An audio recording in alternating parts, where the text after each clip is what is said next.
The Vikings' homeland was Scandinavia, modern-day Norway, Sweden and Denmark.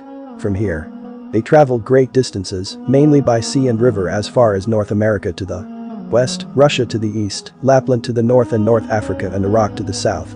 They were skilled craftsmen and boat builders, adventurous explorers and wide-ranging traders. More than a millennium ago, fleets of Viking raiders were striking fear into the hearts of coast and river dwellers throughout Europe. The Vikings were at the height of their power and influence between the late 8th and early 11th centuries, known as the Viking Age. Many such foes have come and gone, be it the Romans, the Persians, the Crusaders, the Mongols and so on. During this period, Islam was entering its golden age. But the renaissance of unprecedented intellectual and economic heights that would eventually reach from China to what is now modern-day Spain. These two worlds were of course very different. One was a red-headed pagan tribe that wore horned helmets and pillaged for a living, the other a cosmopolitan, sophisticated civilization that spanned continents and, at whose table, the rest of Europe picked up the crumbs. In the year 756, Muslims of the Iberian Peninsula, called Al-Andalus by the Muslims, declared an independent emirate with its capital in Cordoba. During this period, Al-Andalus was in the state of uneasy peace with the Iberian and Frankish Christians to its north, dotted by constant skirmishes and occasional military campaigns across a sort of a demilitarized zone between them. Iberian Peninsula after a brief raid in the Algarve.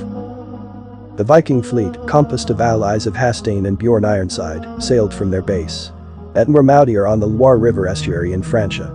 Prior to attacking Seville, it was seen near the coast of France and on French rivers, the Seine, the Loire and the Garonne. They plundered Asturias under the rule of the Christian king Ramiro I, but suffered heavy losses at A Coruna and were defeated by Ramiro at the Tower of Hercules. Next, they sailed southward and plundered the Atlantic coast. They took the Muslim city of Lisbon in August or September of 844 and occupied it for 13 days, during which time they engaged in skirmishes with the Muslims. The governor of Lisbon, Wabala ibn Hazm, wrote about the attack to Emir Abd ar-Rahman II of Cordoba, who was the overall leader of Muslims in Spain. After leaving Lisbon, they sailed further south and raided the Spanish towns of Cadiz, Medina Sidonia and Algeciras, and possibly the Abbasid-controlled town of Basila in modern-day Morocco. On 25 September, the Vikings arrived near Seville after sailing up the Guadalquivir. They set up their base on Isla Minar, a defensible island on the Guadalquivir marshes.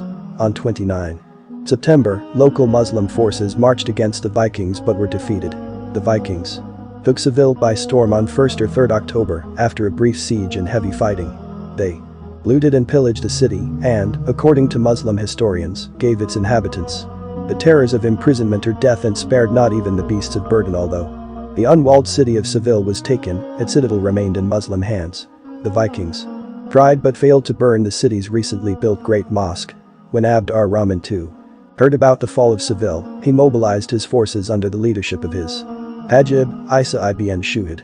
He summoned nearby governors to gather their men. They assembled in Cordoba and then marched to Axarif, a hill near Seville, where Isa ibn Shuhid set up his headquarters. The contingent led by Musa ibn Musa al-Qasi, the leader of the semi-independent Banu Qasi Principality to the north, joined this army despite Musa ibn Musa's political rivalry with Abd ar-Rahman and played an important part in the campaign. In the following days, the two sides clashed multiple times, with varying results. Finally the Muslims won a major victory on 11th or 17th November at Talyada. According to Muslim sources, 500 to 1,000 Vikings were killed and 30 Viking ships were destroyed. The Muslims made use of Greek fire and incendiary liquid thrown by catapults to burn the invaders' ships. The Muslims also reported that the commanders of the Vikings were killed and at least 400 were captured, many of whom were hanged from the palm trees of Talyada. The remaining Vikings retreated to their vessels and sailed downriver while the inhabitants of the surrounding countryside pelted them with stones. Soon, the Vikings offered to trade the plunder and prisoners they had taken in exchange for clothes, food, and unhindered downriver journey. After that, they rejoined the rest of the fleet on the coast. The weakened fleet, pursued by Abd ar-Rahman's ships, left the Iberian Peninsula after a brief raid in the Algarve. After the war, the city of Seville and its suburbs were left in ruins. The destruction caused by the Viking raiders terrified the people of Al-Andalus. Abd ar-Rahman ordered new measures to guard against further raids.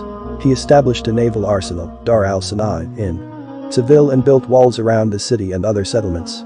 Ships and weaponry were made, sailors and troops were raised, and messenger networks were established to spread information about future attacks. These measures were successful in frustrating later Viking raids in 859 and 966. Most of the Vikings sailed back to Francia, modern-day France, and their defeat by the Andalusian army might have discouraged them from attacking the Iberian Peninsula again. The following year, the Vikings sent an embassy to the court of Abd ar-Rahman, who then sent the poet Yahya ibn al-Hakam, nicknamed al-Ghazal, the Gazelle, as an ambassador to the Vikings. Later Islamic sources report that some of the raiders remained and settled in the area, converted to Islam, and became cheese traders. The accounts of the Viking raid appeared in the works of Muslim historians, including Ibn al-Khamiyya of Cordoba, d. 977, Ibn Adhari, wrote c. 1299, copying 10th century sources, and al-Nuwari, 1284-1332. In the Islamic calendar, the attack took place in the Hijri year 230. In the Muslim sources, the Vikings were referred with the epithet the Magus, fire worshipper, a term initially used for Zoroastrians in the East. Since the Viking fleet attacked the Christian kingdom of Asturias before raiding Seville, Spanish chronicles also contain records of the Viking raid.